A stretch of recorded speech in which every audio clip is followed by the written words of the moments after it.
Ketika dia lagi siar keagamaan untuk agama yang diimaninya, tapi sementara itu dia merendahkan dan menghina ajaran orang lain. Satu sisi dia memuji ajaran yang satu, sementara satu sisi dia merendahkan dan menghina ajaran yang lain. Kan ini nggak benar. Nah, kalau teman-teman setuju dengan channel Tanpa Ragi atau setuju dengan apa yang disampaikan oleh channel Tanpa Ragi dalam video ini, dan kemudian dia memberikan komentar setuju dan cocok, maka ya saya anggap bahwa para komentator itu setingkat perilakunya.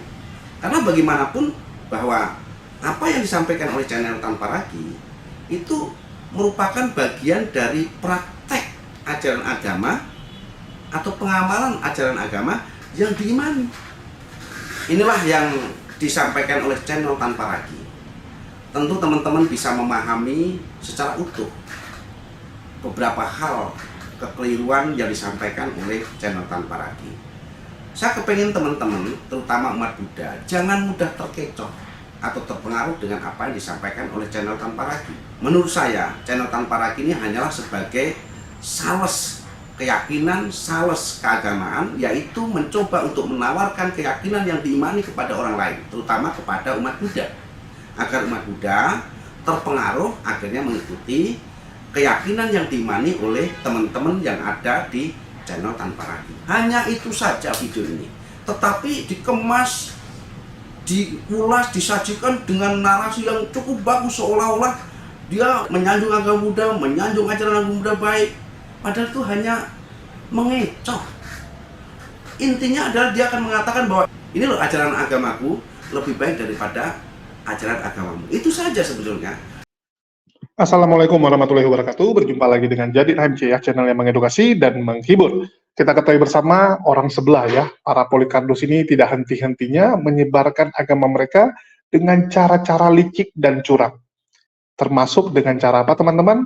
Dengan cara menjelek-jelekkan agama orang lain.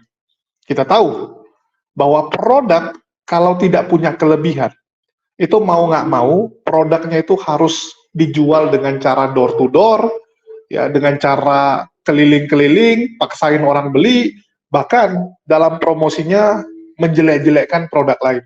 Itu kalau produk yang nggak laku. Kalau produk laku, ya nggak perlu seperti itu teman-teman. Orang yang datang mencari produknya.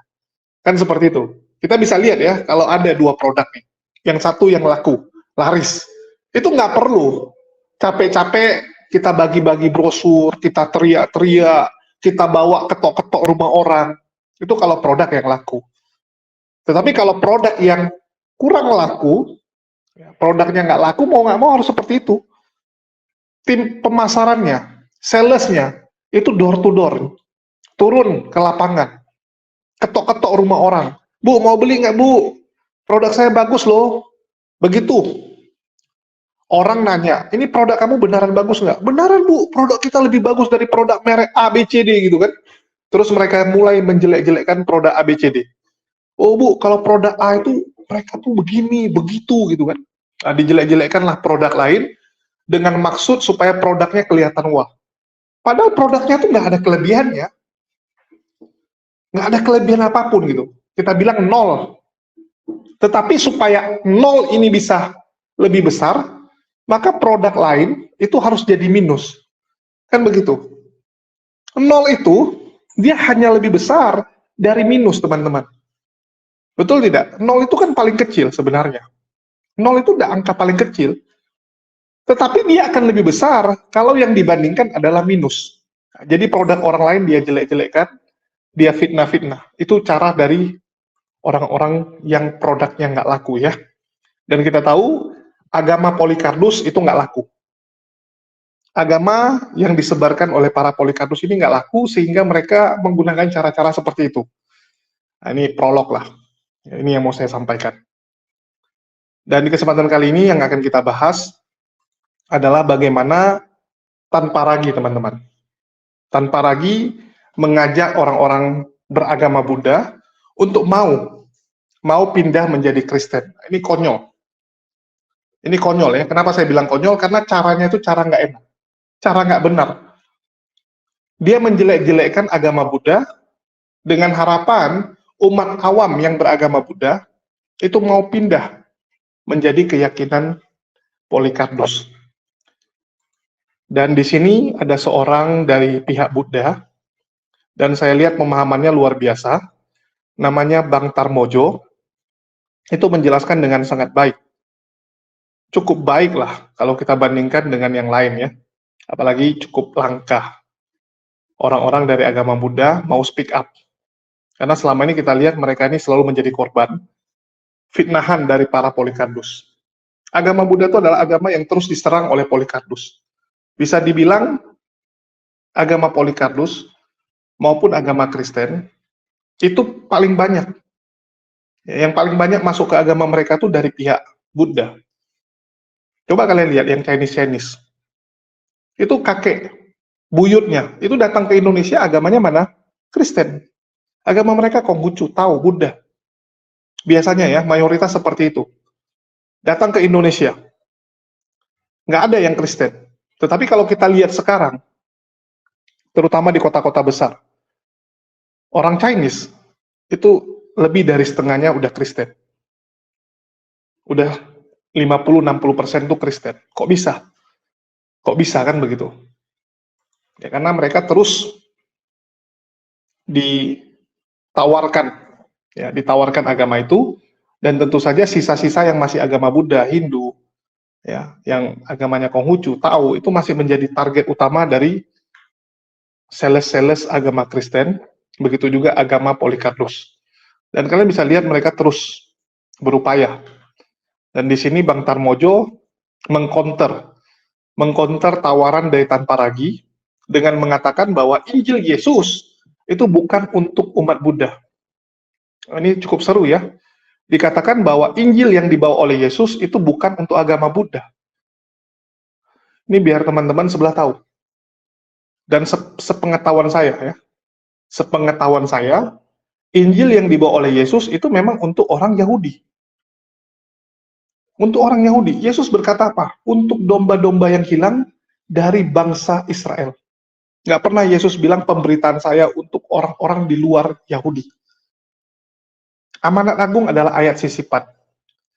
Orang-orang sebelah, orang-orang Kristen, menyebarkan Injil, itu kita nggak pernah dengar itu perintah Yesus. Itu adalah ayat sisipan, perintah yang dibuat-buat. Amanat Agung adalah hal yang dibuat-buat. Kalau kita lihat beberapa sumber ya, yang ngomong bukan saya, jangan nanti, wah tangkap dia, penjarakan dia, berani dibilang gitu kan. Yang ngomong bukan saya. Silakan dicek. Terus, di sini jelas ya, Yesus juga mengatakan orang-orang di luar bangsa Yahudi dengan panggilan Kunarion. Kunarion itu artinya anjing, teman-teman.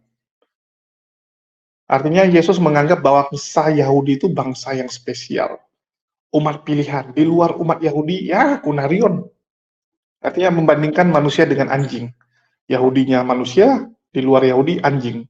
Seperti itulah perbandingannya. Artinya bangsa di luar Yahudi itu sangat rendah di mata mereka.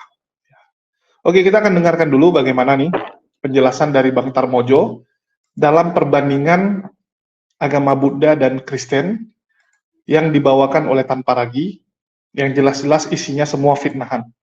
Ini cukup seru ya, karena Tanpa Ragi membandingkan Buddha dan Kristen seenak jidatnya. Seenak jidatnya, dia yang menjelaskan agama Buddha, dan penjelasan dia itu penjelasan yang salah. Ini kan jahat. Dia menjelaskan produk orang lain, tapi penjelasannya penjelasan yang salah. Tujuannya apa? Supaya orang terpengaruh, supaya orang terkecoh. Ini udah nggak benar. Sangat nggak benar. Coba kita dengarkan dulu. Ketika dia lagi siar keagamaan untuk agama yang diimaninya, tapi sementara itu dia merendahkan dan menghina ajaran orang lain. Satu sisi dia memuji ajaran yang satu, sementara satu sisi dia merendahkan dan menghina ajaran yang lain. Kan ini nggak benar. Nah, kalau teman-teman setuju dengan channel Tanpa Ragi atau setuju dengan apa yang disampaikan oleh channel Tanpa Ragi dalam video ini, dan kemudian dia memberikan komentar setuju dan cocok, maka ya saya anggap bahwa para komentator itu setingkat perilakunya. Karena bagaimanapun bahwa apa yang disampaikan oleh channel Tanpa Ragi itu merupakan bagian dari praktek ajaran agama atau pengamalan ajaran agama yang diimani. Itu loh.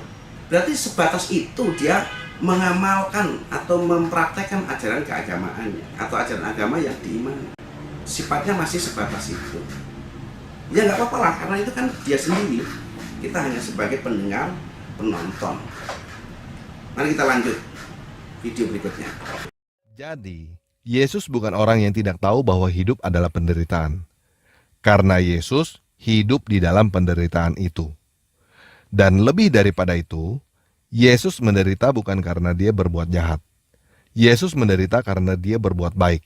Coba, harusnya kita dengar bahwa Yesus hidup dalam penderitaan. Yesus menderita bukan karena berbuat jahat, tapi Yesus menderita karena berbuat baik. Loh, kok kebalik ya? Biasanya kalau orang berbuat baik itu mendapatkan kebahagiaan, kan justru malah menderita. Ya, tetapi itu terserah lah ya, karena itu kan mungkin barangkali ada yang tersirat yang belum saya pahami. Mari kita lihat video berikutnya. Jadi secara sepintas, Yesus dan Buddha Gautama sama-sama mengajarkan kasih dan berbuat baik. Namun ada perbedaan sudut pandang tentang kehidupan dan solusinya. Buddha Gautama melihat hidup adalah penderitaan. Yesus melihat bahwa hidup adalah anugerah. Buddha Gautama melihat bahwa jalan keluar dari penderitaan adalah melepaskan segala keinginan. Yesus melihat bahwa cara mengatasi penderitaan adalah dengan bersyukur. Tujuan akhir yang dicapai oleh Buddha Gautama adalah nirvana, sebuah keadaan yang terlepas dari segalanya. Tujuan yang dicapai oleh Yesus adalah hidup abadi. Nah, barusan channel Tanpa Ragi mengatakan Buddha dan Yesus sama-sama mengajarkan kasih dan berbuat kebajikan, cuman berbeda dari sudut pandang solusinya. Buddha Gautama melihat hidup adalah penderitaan. Tidak. Buddha Gautama melihat hidup bukan hanya penderitaan. Sang Buddha melihat hidup realistis, yaitu ada penderitaan dan ada kebahagiaan, ada suka dan ada duka. Sang Buddha mengajarkan ada 8 kondisi kehidupan: suka, duka, untung, rugi, dipuji, dicela, nama baik dan nama buruk. 8. Jadi salah kalau mengatakan bahwa Sang Buddha Gautama itu melihat hidup hanyalah penderitaan. Salah, keliru. Ini penjelasan yang keliru. Sang Buddha melihat hidup ini realistis, persis seperti kita melihat setangkai bunga mawar. Ada tangkai yang penuh dengan duri dan ada mawar. Tangkai yang penuh duri adalah duka, mawar keindahan adalah suka atau kebahagiaan. Untuk memperoleh mawar, seseorang harus hati-hati supaya tidak terkena duri. Kalau seseorang hanya melihat setangkai bunga mawar itu, melihat tangkainya yang penuh dengan duri, maka itu pesimis. Tetapi kalau juga hanya melihat mawarnya yang penuh dengan keindahan, itu optimis. Maka agama Buddha melihat bahwa setangkai bunga mawar itu adalah realistis, ada suka dan ada duka. Nah, ini perlu dipahami. Jadi jangan sekedar disampaikan sehingga itu bisa membuat orang menjadi bingung dan salah dalam memahami ajaran agama Buddha. Gitu. Ayo kita lanjut. Buddha Gautama melihat bahwa jalan keluar dari penderitaan adalah melepaskan segala keinginan. Yesus melihat bahwa cara mengatasi penderitaan adalah dengan bersyukur. Tujuan akhir yang dicapai oleh Buddha Gautama adalah nirvana, sebuah keadaan yang terlepas dari segalanya. Tujuan yang dicapai oleh Yesus adalah hidup abadi. Channel Tanpa Ragi mengatakan bahwa Buddha melihat jalan keluar dari penderitaan adalah menghilangkan segala keinginan. Keinginan yang mana? Keinginan yang mana? Karena di dalam agama Buddha, keinginan yang dimaksud adalah keinginan-keinginan rendah, keinginan-keinginan duniawi, keinginan-keinginan nafsu rendah yang membelenggu kita, yang membuat kita terikat. Kita kepingin untuk memuaskan dan tidak pernah berhenti untuk terus mengejar nafsu keinginan rendah. Itulah yang harus dikendalikan. Keinginan tersebut di dalam agama Buddha disebut tanha. Dan bukan hanya tanha yang harus dikendalikan dan disingkirkan, tetapi ada satu lagi yang tidak dijelaskan oleh channel Tanpa Ragi, yaitu awija. Apa itu awija? Awija adalah kegelapan batin atau kebodohan. Nah, jadi bukan hanya tanha atau keinginan rendah yang harus dikendalikan dan disingkirkan dari batin kita, tetapi juga awija, yaitu kegelapan batin atau kebodohan. Itu dua hal yang harus dikendalikan dan disingkirkan dari batin kita. Tanha itu juga masih dibagi-bagi lagi. Ada yang disebut dengan kama tanha, bawa tanha, wibawa tanha. Nah, masih banyak. Jadi jangan hanya disampaikan sampulnya saja. Orang bingung gitu loh. Keinginan apa? Harus dijelaskan secara rinci. Nah, inilah kekeliruan yang disampaikan oleh channel Tanpa Ragi. Mudah-mudahan teman-teman nanti semakin mengerti, supaya tidak bingung dan tidak memiliki pemahaman yang keliru terhadap ajaran agama Buddha yang sebenarnya. Mari kita tonton lagi. Jadi begini, dari tadi saya memberikan informasi tentang Buddha Gautama dan Yesus dari sisi kemanusiaan. Namun sekarang, saya harus menjelaskan dari sisi supranatural. Yang pertama, saya ingin memberitahukan bahwa Kristen tidak mengenal reinkarnasi seperti yang teman-teman tahu. Dan pada video ini, saya tidak memperdebatkan tentang reinkarnasi. Jadi, cukup sampai teman-teman tahu bahwa di dalam ajaran Kristen, hidup ini hanya sekali. Oke? Bisa terima ya? Nah, barusan channel Tanpa Ragi mengatakan bahwa Kristen tidak akan membahas reinkarnasi dan tidak akan memperdebatkan reinkarnasi. Karena Kristen tidak mengenal reinkarnasi. Kristen mengenal hidup hanya sekali. Buddha juga tidak mengenal reinkarnasi. Agama Buddha tidak mengenal reinkarnasi. Tapi agama Buddha mengenal punarbawa atau tumimbal lahir. Reinkarnasi dengan punarbawa beda jauh. Jadi agama Buddha juga tidak mengajarkan reinkarnasi. Agama Buddha mengajarkan tumimbal lahir atau yang disebut dengan punarbawa. Nah, kalau Kristen tidak mengenal reinkarnasi ya sama. Tapi agama Buddha mengenal tumimbal lahir. Nah, kalau agama Kristen mengatakan bahwa hidup sekali, yaitu konsep yang dimiliki oleh umat Kristen, ya monggo silahkan, kami tidak ikut campur urusan itu. Ya, mari kita lanjut. Yesus melihat bahwa cara mengatasi penderitaan adalah dengan bersyukur. Tujuan akhir yang dicapai oleh Buddha Gautama adalah nirvana, sebuah keadaan yang terlepas dari segalanya. Tujuan yang dicapai oleh Yesus adalah hidup abadi. Nah, kalau Kristen melihat jalan keluar dari penderitaan adalah dengan bersyukur, yaitu monggo. Tetapi timbul pertanyaan, apakah dengan bersyukur kita lepas dari penderitaan? Sebagai contoh, kita lapar. Apakah dengan bersyukur kemudian lapar kita hilang? Enggak. Nah, oleh karena itu agama Buddha mencari apa sih sebab musababnya lapar. Dicari, kemudian ditemukan, maka kemudian setelah menemukan sebabnya, maka lapar itu menjadi tersembuhkan atau menjadi hilang. Jadi kalau menurut Kristen dengan bersyukur rampung, ya wah enak banget hidup di dunia ini. Begitu kita punya masalah, bersyukur rampung. Bersyukur rampung. Enak.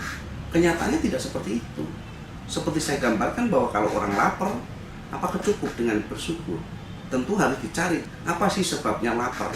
Dan setelah ditemukan pasti akan mendapatkan jalan keluar dari penderitaan lapar itu sendiri. Jadi, sekarang teman-teman mempunyai dua pilihan. Teman-teman mau melihat hidup adalah penderitaan atau mau melihat hidup adalah anugerah. Teman-teman mau lepas dari segala keinginan atau mau bersyukur dalam segala hal. Kalau teman-teman mau menuju nirvana, silakan ikuti ajaran Buddha Gautama. Kalau teman-teman mau menuju hidup abadi di langit dan bumi yang baru, silakan ikuti ajaran Yesus. Nah, akhirnya terjawablah kemasan video yang dibuat oleh channel Tanpa Ragi. Pada akhir video ini kita diberikan opsi untuk memilih. Nah, apakah teman-teman akan melihat hidup penderitaan atau hidup adalah anugerah? Apakah teman-teman akan melihat jalan keluar dari penderitaan, menghilangkan segala keinginan, atau berucap syukur dalam segala hal? Apakah teman-teman ingin mencapai nirwana atau hidup abadi? Ini kan akhir dari proses penjelasan dia. Akhirnya kita diberi opsi. Dia beranggapan bahwa nanti dengan opsi ini orang akan memilih, dan harapan dia adalah memilih opsi yang kedua, yaitu hidup abadi di langit dan bumi yang baru. Tetapi teman-teman, saya tetap akan memilih ingin mencapai nirwana, apapun alasannya. Nah teman-teman, inilah yang disampaikan oleh channel Tanpa Ragi. Tentu teman-teman bisa memahami secara utuh beberapa hal kekeliruan yang disampaikan oleh channel Tanpa Ragi. Saya kepengen teman-teman, terutama umat Buddha, jangan mudah terkecoh atau terpengaruh dengan apa yang disampaikan oleh channel Tanpa Ragi. Menurut saya, channel Tanpa Ragi ini hanyalah sebagai sales keyakinan, sales keagamaan, yaitu mencoba untuk menawarkan keyakinan yang diimani kepada orang lain, terutama kepada umat Buddha, agar umat Buddha terpengaruh, akhirnya mengikuti keyakinan yang diimani oleh teman-teman yang ada di channel Tanpa Ragi. Hanya itu saja video ini, tetapi dikemas, diulas, disajikan dengan narasi yang cukup bagus, seolah-olah dia menyanjung agama Buddha, menyanjung ajaran agama Buddha baik, padahal itu hanya mengecoh. Intinya adalah dia akan mengatakan bahwa ini loh ajaran agamaku lebih baik daripada ajaran agamamu. Itu saja sebetulnya, cuman dikemas dengan bahasa yang rapi, bagus, supaya kelihatan bahwa channel Tanpa Ragi ini adalah channel yang bagus, yang terbuka, yang tidak fanatik, yang toleran, pokoknya supaya dipandang atau dianggap bagus oleh para pemirsa. Tetapi padahal ada sesuatu di balik itu semuanya, adalah kepengen menarik umat lain, terutama umat Buddha, untuk mengikuti keyakinan yang diimani oleh teman-teman atau orang-orang yang mengelola atau yang berada di channel Tanpa Ragi. Teman-teman, mari kita tetap semangat untuk membangun keyakinan kita masing-masing. Teman-teman lah yang bisa memilih pedoman hidup mana yang harus teman-teman imani. Mana ajaran yang sesuai dan cocok di hati teman-teman yang dapat dijadikan pedoman hidup kita masing-masing. Terima kasih, sampai jumpa. Ya, teman-teman sudah dengar ya. Jadi, saya sangat menyayangkan sih. Menyayangkan orang-orang seperti Tanpa Ragi yang masih didukung oleh Laskar Polycardos. Saya menghimbau teman-teman Kristen yang masih mencintai toleransi, masih sayang dengan negara ini. Yuk sama-sama kita lawan orang-orang seperti Tanpa Ragi. Bahkan kalian dengar sendiri, bagaimana pendapat Bang Tarmojo ya, terhadap Tanpa Ragi. Dikatakan bahwa konten Tanpa Ragi ini luar biasa, dikemas dengan sangat bagus. Bagaimana dia buat videonya, tampilan visualnya, ada musiknya, ada backsoundnya, itu luar biasa teman-teman. Itu konten yang hebat. Kita harus akui, di pihak kita nggak ada. Ya, saya katakan belum ada. Visualnya bagus. Tetapi yang kurang ajarnya, isi dalamnya menyesatkan. Penggunaan kata-kata Tanpa Ragi itu bagus. Dia buat skrip, bukan main langsung seperti yang kita lakukan selama ini. Dia benar-benar siapkan semua dengan matang. Sehingga itu bisa menyesatkan orang. Video-video Tanpa Ragi terbukti banyak menyesatkan orang. Dan saya dari dulu selalu ngomong, orang seperti ini harus kita lawan.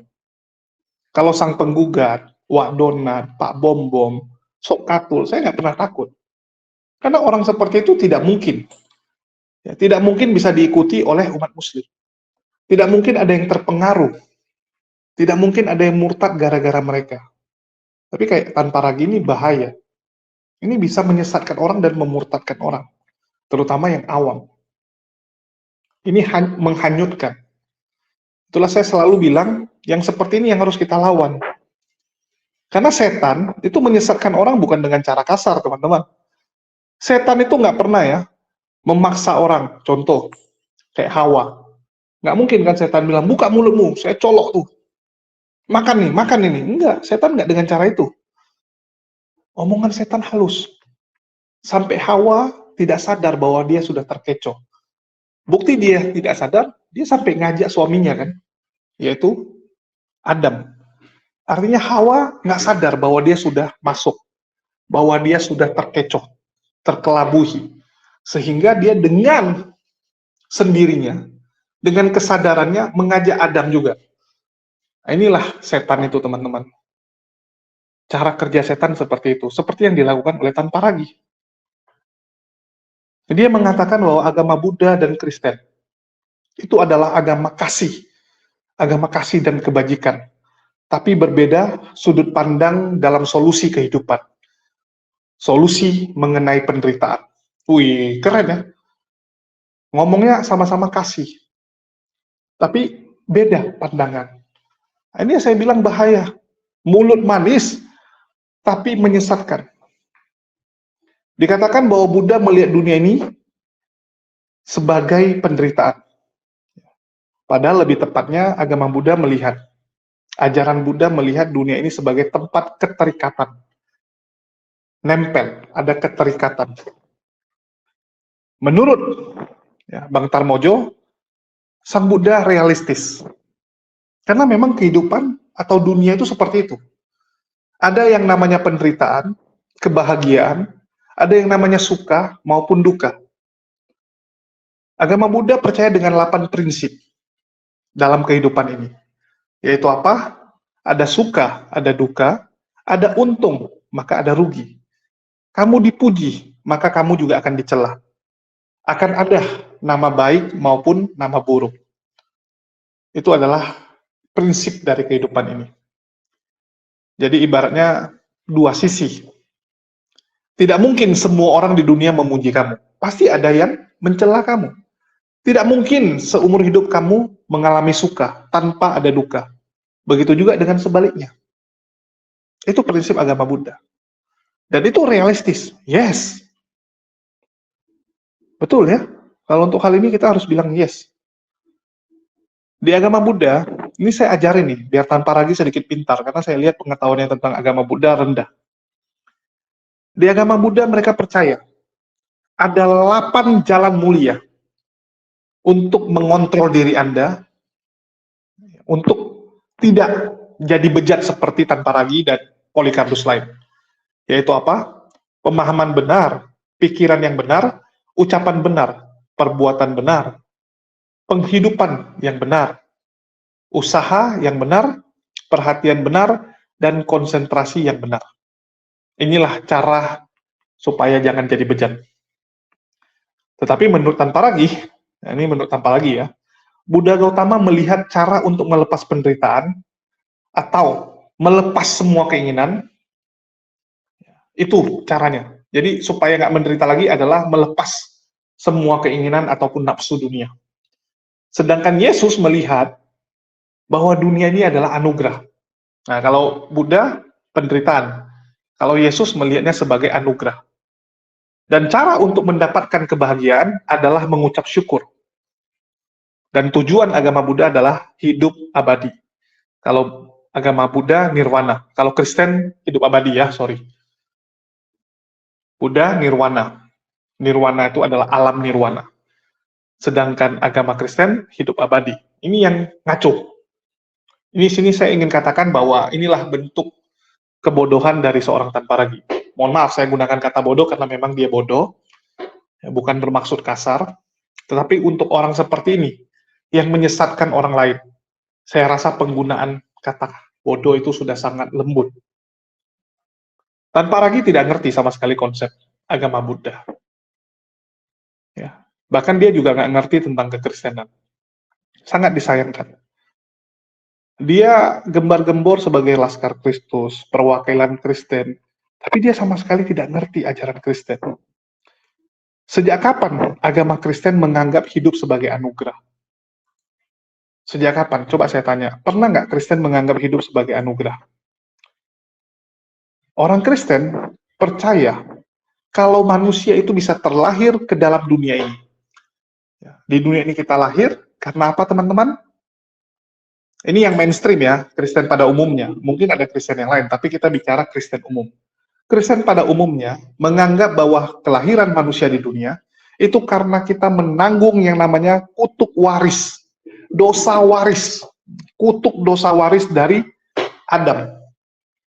Sehingga kita lahir di dunia. Kalau dulu Adam dan Hawa tidak membuat kesalahan, ya kita nggak lahir. Kita nggak perlu hidup di dunia. Kita nggak perlu mengalami yang namanya kematian. Itu menurut Kristen yang mainstream. Kalau tanpa ragi, saya nggak tahu ini Kristen apa. Bisa jadi Kristennya Kristen denom baru gitu.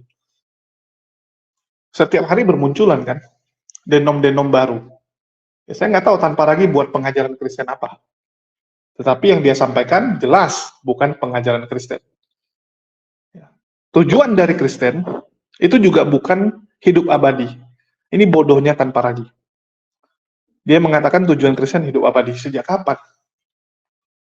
Setuju nggak teman-teman Kristen dengan pernyataan tanpa ragi? Pasti nggak setuju. Nggak setuju. Kalau hidup abadi, di neraka pun kamu hidup abadi kok. Betul tidak? Di neraka pun kamu akan mengalami yang namanya hidup abadi. Hidup abadi dalam penyiksaan.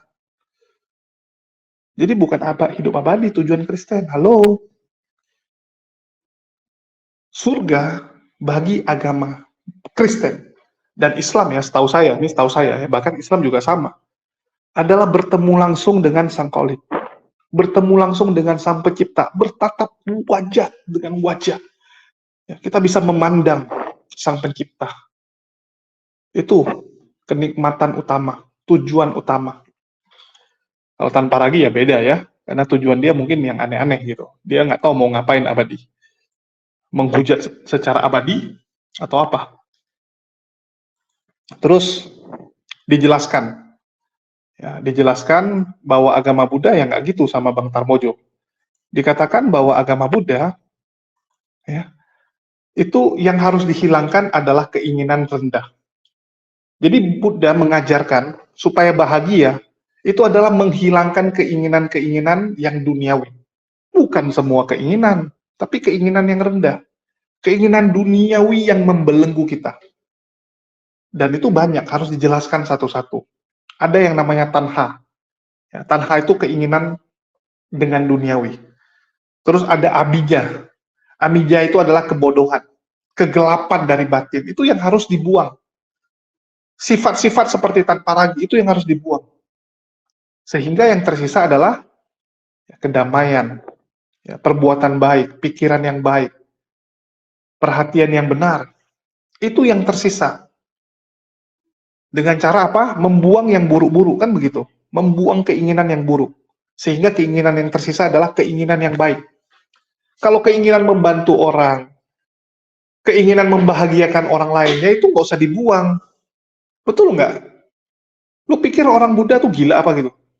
Oh, saya punya keinginan membantu orang lain, udah saya meditasi. Hilangkan, jangan saya punya keinginan membantu orang. Nggak gitu. Keinginan melukai orang lain, itu dihilangkan. Ada latihan-latihannya. Itulah kenapa agama Buddha identik dengan meditasi. Meditasi, puasa, itu mereka identik. Kenapa? Untuk menahan. Mereka juga punya puasa. Untuk menahan itu, nafsu-nafsu itu. Nafsu ingin mencelakai orang lain, melukai orang lain. Islam juga sama kan? Saat puasa, yang dilawan itu bukan rasa lapar. Tapi semua yang buruk-buruk. Nafsu ingin makan, nafsu ingin melukai orang, nafsu ingin memaki orang lain, itu yang ditahan. Itu yang dikontrol. Agama Buddha juga sama. Tapi yang baik-baik yang enggak. Itulah pintar sedikit. Tanpa ragi ini memalukan. Dikatakan juga bahwa agama Buddha tidak pernah mengenal reinkarnasi. Tetapi yang benar adalah tumimbal lahir. Ya. Apa bedanya sih gitu? Tumimbal lahir sama reinkarnasi. Reinkarnasi adalah kelahiran kembali tanpa dasar yang jelas, nggak jelas. Ya, jadi nggak jelas dia. Jadi contoh nih, kamu mati terus kamu lahir lagi. Kamu lahir lagi itu jadi apa nggak jelas gitu. Suka-suka, kayak orang main game kena spawn gitu, hidup lagi gitu. Reinkarnasi identik dengan kamu hidup lagi dan kamu masih mengingat. Kamu masih melekat dengan kehidupan lamamu. Beda dengan tumimbal lahir. Tumimbal lahir artinya kamu menerima hasil dari apa yang kamu lakukan di kehidupan yang lampau. Jadi kalau kamu di kehidupan yang lampau tanpa ragi, maka siap-siap kamu mungkin terlahir di alam binatang, di alam setan gitu kan. Karena kelakuan kamu seperti setan saat jadi manusia. Seperti itu, ya. Mungkin lebih lengkapnya teman-teman sebelah lah yang menjelaskan. Nggak pantas juga saya jelaskan, saya bukan tanpa ragi ya. Udah bukan bagiannya, tapi sok-sok hebat, udah tuh nggak bikin referensinya. Kalau saya kan jelas nih, saya tampilkan video, kan gitu. Tujuan saya tampilkan video apa? Supaya kalian dengarkan dari Bang Tarmojo langsung. Kalau saya kan dari dulu ngomong pakai data. Apapun yang saya sampaikan, selalu saya lampirkan datanya. Bukan asal ngomong, kita bukan Polikardus. Nah, ini yang harus teman-teman tahu ya. Terus dikatakan, Kristen, ya, menurut tanpa ragi, untuk bisa terlepas dari penderitaan adalah mengucap syukur. Selalu bersyukur. Yaitu urusan dia. Itu penjelasan dia tentang Kristen. Kita nggak bisa ikut campur. Tetapi kita bisa bertanya, kan begitu. Kita boleh dong bertanya. Kalau melepas penderitaan hanya dengan mengucap syukur, yang jadi pertanyaan, apakah dengan mengucap syukur, dengan bersyukur, ya, dengan bersyukur itu bisa melepas dari penderitaan? Contohnya, penderitaan karena lapar. Lagi lapar nih, terus kita bersyukur. Apakah itu akan membuat rasa lapar kita hilang? Ya enggak. Yang harus dicari adalah problemnya. Betul tidak? Di sini saya sedikit tambahin ya. Setahu saya kalau di Islam, untuk melepaskan penderitaan adalah dengan cara ikhlas. Ilmu tertinggi di Islam adalah ikhlas. Ya, bukan syukur. Ikhlas. Syukur itu hanya bagian kecil dari ikhlas, teman-teman. Syukur itu kecil. Ikhlas yang paling luar biasa.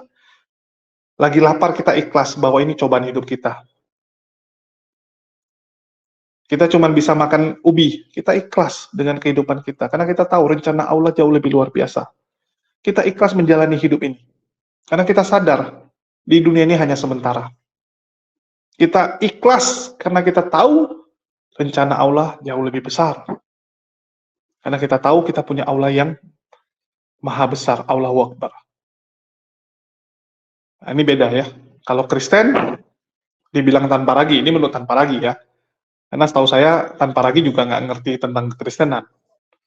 Takutnya ini salah sebenarnya. Bukan syukur. Bukan syukur, harusnya bukan syukur. Tapi tanpa ragi bilang syukur, ya sudahlah, terserah dia. Padahal itu juga salah. Ya, itu juga salah. Terus, setelah menonton secara full, kita sampai di akhir video, di mana di akhir video jelas tujuan tanpa ragi membuat video tersebut adalah apa? Untuk memberikan opsi kepada para penonton, terutama yang dari agama Buddha, kalian mau ikut agama Buddha atau pindah menjadi Kristen, kan gitu. Dia memberikan opsi setelah menjelek-jelekkan dan memfitnah agama lain. Ini seperti orang yang jualan produk, di akhir penjelasannya dia bilang, jadinya ibu mau beli yang mana? Mau beli produk kami atau kecap A? Kecap B? Tapi di awal dia udah jelasin, udah fitnah. Kecap A itu begini bu, kalau kecap B itu begini bu, waktu jelek bu, itu dari bahan yang nggak benar, bahan yang busuk tuh bu, dia pakai pewarna, itulah gambarnya, visualnya bagus, aslinya tuh busuk. Kalau yang A ini bu, nggak tahan lama, yang buat ini jorok bu, nggak benar, jorok gitu. Beda dengan kita bagus. Anda ujung-ujungnya closing, Anda bilang pilih yang mana gitu, ini kan nggak benar. Ya, ini nggak benar. Dan saya sedikit ambil contoh ya teman-teman. Saya dulu juga, saya mohon maaf ini, saya dulu juga seperti itu. Waktu saya masih di sebelah ya, saya dulu seperti itu. Jadi dulu target kita itu untuk dikristenkan itu adalah wanita-wanita, terutama yang suaminya Bang Toib ataupun suaminya main tangan, KDRT. Jadi banyak wanita-wanita muslim yang umur 18 tahun, 20 tahun sudah menikah. Baru nikah setengah tahun, suaminya udah mulai aneh-aneh. Yang selingkuh lah, yang nggak pulang-pulang lah, yang nggak nafkahi lah. Dan itu jadi target kami untuk diinjili. Kami bandingkan dengan pihak Kristen. Wah, kalau di Kristen kita nggak ada cerai, suaminya bertanggung jawab, suaminya hebat. Ini kan nggak benar sebenarnya. Anda membandingkan orang-orang yang KTP-nya Islam tapi kelakuannya nggak Islam. KTP-nya mungkin Islam, mungkin dia juga sholat. Ya, karena ada beberapa yang perempuan ini bilang suaminya tuh padahal tiap hari sholat gitu, tapi kelakuan nggak benar. Ya ada orang seperti itu, cuman ya casingnya doang bagus. Tetapi ini kan nggak benar, kita membandingkan yang seperti itu. Membandingkan yang bejat di agama sebelah dengan orang yang bagus di agama dia. Padahal seharusnya yang fair itu adalah kita bandingkan agamanya, ajarannya dong. Jangan orangnya, kalau orangnya ya nggak fair. Betul tidak? Anda bandingkan orangnya itu nggak fair sekali. Sedangkan yang di Islam juga orangnya itu orang yang nggak benar. Bukan orang Islam yang benar. Ya, itu sering terjadi dan teman-teman saya masih melakukan itu. Jadi kita bilang, lihatlah kalau di Kristen tuh orangnya baik. Kalau nggak percaya kamu ikut dulu ke kita. Kita kasih kerjaan, ya kita bantuin dia. Setelah ikut kerja kan dia lihat nih kelakuan bosnya. Bosnya ajak dia untuk perkumpulan seminggu sekali. Ikut bantu-bantu masak, siapin makanan. Dia lihat, wah orang-orang Kristen baik-baik ya, ramah. Keluarganya akur. Halo? Anda bandingkan yang nggak fair. Anda bandingkan dong dengan Islam yang bagus-bagus punya orang. Banyak di luar sana. Saya kadang miris ya. Kalau yang berita-berita ini kan berita yang jelek selalu. Ustadz yang nggak benar diberitakan. Ustadz yang di luar sana itu, yang nggak dibayar tapi terus menyiarkan agama, yang terus berjuang itu nggak tersorot. Yang disoroti yang nggak benar. Nah, inilah kadang-kadang nggak benar. Kadang-kadang nggak fair. Saya kadang sedih. Kita lihat di luar sana tuh padahal banyak sekali ustadz-ustadz yang bagus. Tapi kalau kita lihat berita selalu mendiskreditkan seakan-akan, oh ustadz ini jahat, gitu kan? Ya jangan gitulah. Yang namanya manusia, mau itu pun agama apapun, pasti ada buah yang busuk. Pasti. Itu nggak bisa kita pungkiri dan nggak bisa kita lawan. Tapi kalau kita bandingkannya dengan cara seperti itu, ya nggak adil. Ya sangat nggak adil. Dan yang sebelah masih sering jualan agama dengan cara itu. Menjelekkan produk orang supaya kelihatan superior. Dia kasih contoh-contoh yang bagus dari pihaknya. Itu yang terjadi. Dan semoga dengan video ini ya, teman-teman Buddha itu sadar gitu. Kita nggak pungkiri, banyak orang pemahaman agama Buddhanya juga rendah. Nah, itu pasti. Itulah yang menjadi target Tarparagi. Dia punya keinginan untuk mengkristenkan orang-orang Buddha awam. Ini kan nggak baik. Mengkristenkan dengan cara yang kayak gini pula. Injil Yesus bukan untuk agama Kristen, coy. Bukan untuk agama Buddha. Bukan untuk umat Buddha, menurut Bang Tarmojo ya. Dan menurut Yesus sendiri juga bukan. Setahu saya, jangan nanti marah-marah. Oke? Nah, mungkin itu aja yang mau saya sampaikan. Dan sedikit iklan teman-teman. Sedikit pemberitahuan ya. Beberapa hari ini saya cukup sedih sebenarnya. Sebenarnya hal seperti ini sudah beberapa kali terjadi. Ya, saya kasih contoh case lah. Jadi kemarin Uniriva, udah beberapa hari sih, Uniriva kasih saya chat. Jadi ada salah satu penonton itu ngechat Uniriva. Ya, dia nonton video saya yang tahun lalu.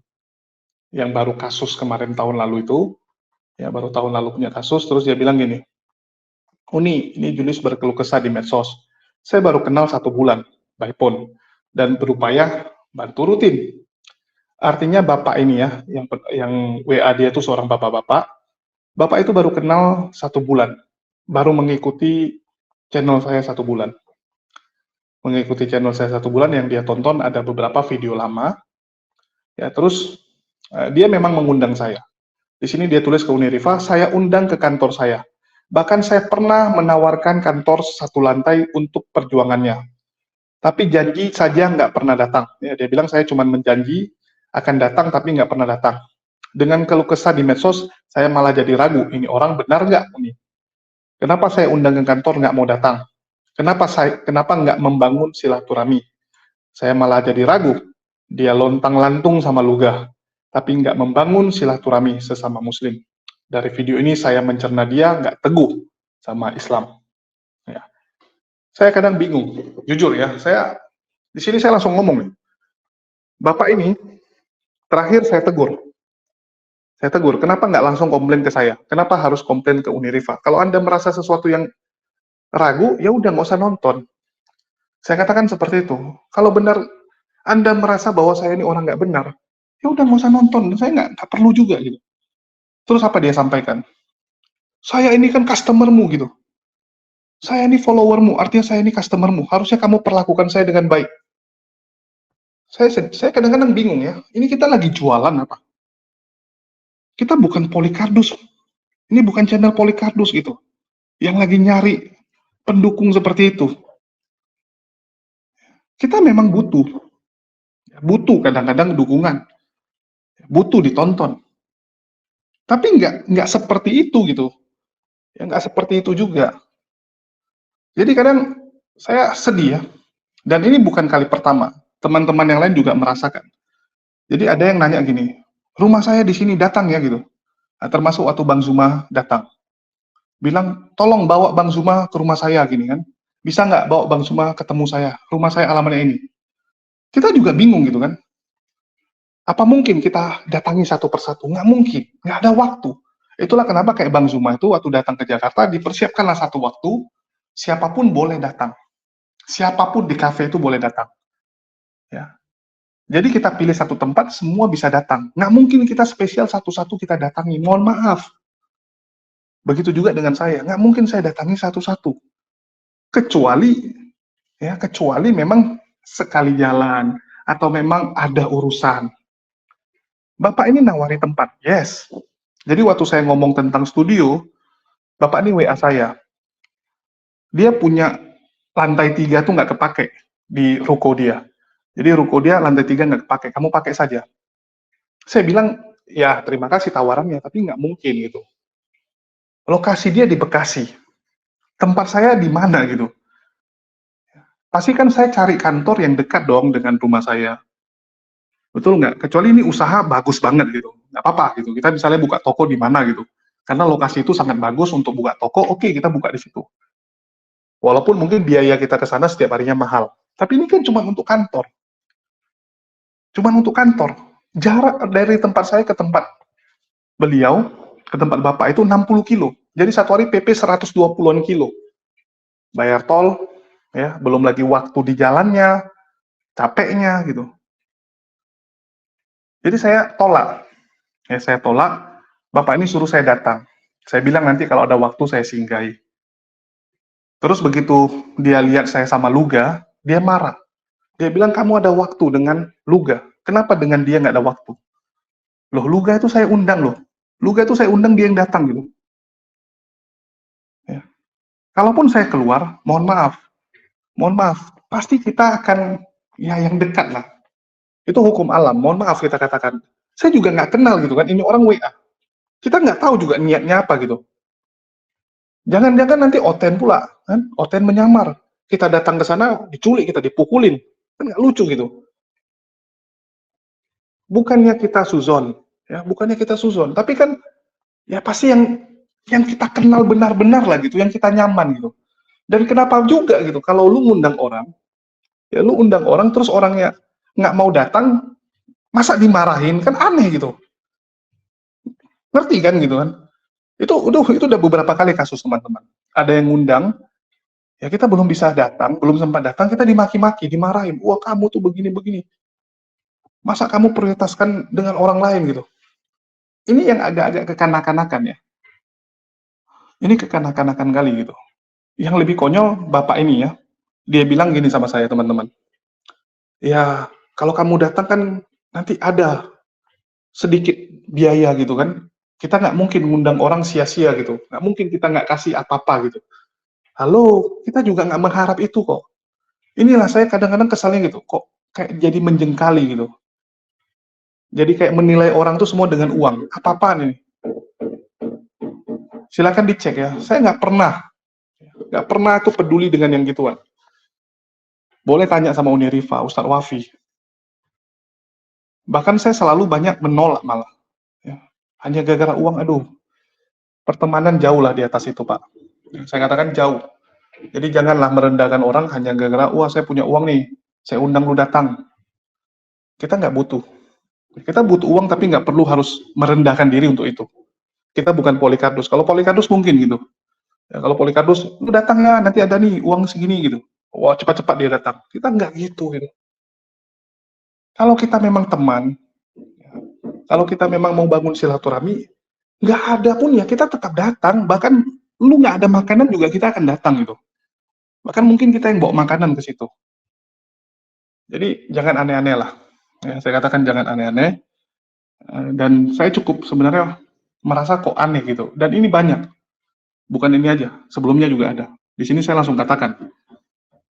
Jadi mau di-subscribe, mau di-follow, mau ditonton atau enggak ya terserah lah. Ya, terserah gitu. Kita tujuan di sini lillahi ta'ala, bukan lagi nyari-nyari seberapa banyak subscriber, seberapa banyak follower. Kalau dibilang, tolong dukung gitu, kadang-kadang dia bilang kan gitu, tolong dukung gitu. Itu karena apa ya? Kita cuma ngomong itu. Itu wajar gitu, manusiawi gitu. Kita baru buat channel, kita minta dukungan, itu wajar. Tapi kita nggak mau sampai harus menyembah, menjilat orang gitu. Enggak. Ya. Itu aja sih yang mau saya sampaikan. Makasih buat teman-teman semua yang sudah mendukung channel ini. Makasih buat semuanya. Di akhir kata saya ucapkan wassalamualaikum warahmatullahi wabarakatuh. Sampai jumpa di lain kesempatan.